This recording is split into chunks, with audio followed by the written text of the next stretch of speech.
Hey everyone, welcome to our 3-month course on basic English adverbs. We're going to learn 100 adverbs in just 5 minutes a day. At first it might seem tough, but stick with it. This is my secret technique for leveling up your English. Listening to explanations in English is super important for improving your listening skills and vocabulary. Let's get started. Today, we're going to learn about the adverb ultimately. Before we dive in, let's do a quick quiz. What does ultimately mean? 1. Suddenly. 2. In the beginning. 3. In the end. Think about it for a moment. Got your answer?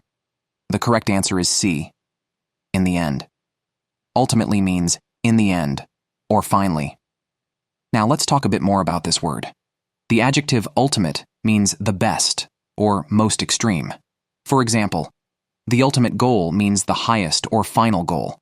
But when we use the adverb ultimately, it changes slightly to mean in the end or finally. So while ultimate describes something as the best or final, ultimately tells us about the final result of a process or action. When you hear ultimately, think about reaching the final result or conclusion after some time or effort.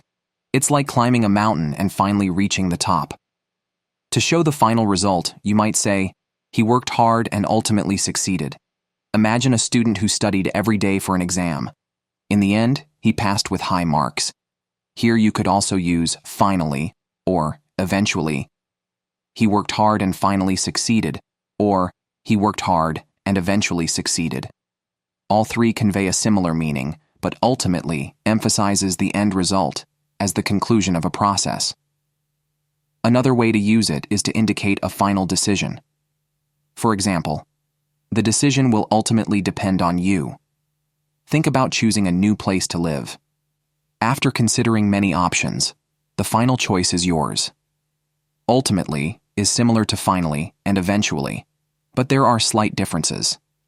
Finally indicates something happens after a long wait or delay. For example, after waiting for hours, she finally arrived. Imagine you're waiting at the airport for a friend. After a long delay, she arrives. Eventually means something happens after a series of events. You could say, after many discussions, they eventually reached an agreement. Think about two companies negotiating a deal. After several meetings, they agree on the terms. In the comments, try using ultimately in a sentence. Write about something you worked hard for and what the final result was. I'll check your sentences and give feedback. That's it for today's lesson on ultimately. Remember, it means in the end and helps you talk about final results. Keep practicing, and don't forget to write your sentences in the comments. See you tomorrow for our next adverb lesson.